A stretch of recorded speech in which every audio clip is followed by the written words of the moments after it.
When was the last time somebody called you on the phone and asked how you were doing or caught up with you just to check in, see how you were doing? I'm 67 years old and I can't remember the last time anybody did that for me. To let you guys know who I am, I'm 67 years old. I am still working. I own a real estate company. I've got employees, I've got colleagues, I've got customers, and the phone rings all day. But you know what? They're not friends. They're not interested in me. They're just wanting information from me, wanting to know why their houses aren't selling or what they should do about a problem. You can be surrounded by people and yet be totally alone. The people your age, 67, are retired. They've moved to Florida. They're with their grandkids, enjoying their life. And quite frankly, your lives have moved apart. It's not necessarily bad, but it just changes the dynamics of everything. Here's what nobody told me, that work was my life, but people were my age.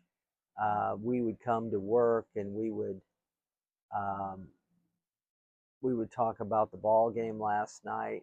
We would socialize. We would go to events together.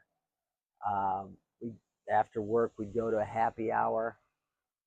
But the fact of the matter is, I'm light years from those people anymore. I'm older, and um, no one told me that I was going to have to work at whatever friendships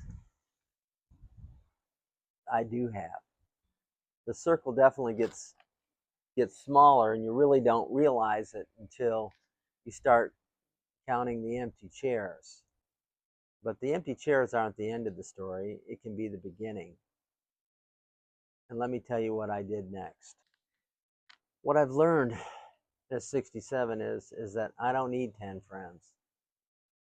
I just need two good friends that I can call up and do things from time to time.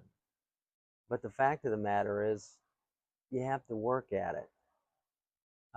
You have to go into a room and introduce yourself. You don't wait for the phone to ring. You call people up and invite them to do things. Let me tell you what I do now. I go to the gym. I've been working out at the same place for 9 years with my personal trainer, and there's a number of other people that train there also. And I know a lot of them. A lot of them have been a long time uh, people that go there and work out, and so I strike up conversations with the guy next to me and ask him how work's going and talk to him a little bit about his grandchildren. Most people at that um, at that workout facility go to church, so we talk about church and different things, and that's good. Once in a while, we'll all go out and have fun. There's this guy there, and he's invited me out several times to do things together, and I've just been really reluctant to do anything with him. In fact, I've told him I didn't have time. Several times he's asked me to do things, but you know, he has gone out with me and my wife a few times, and he's just a really nice guy. He's my age. He's retired. He is single, um, which I wish he wasn't. We could do things as a couple, but he could also be my friend, and we could do things together. And I'm going to try uh, to solicit him as a friend and see if we can't connect. And look, if you're in your 60s or 70s and you're feeling this way, you're not broken. You're not alone in being alone. This is what the stage of life looks like for us. You know, you're going to have to work harder at it to maintain friendships. You just are.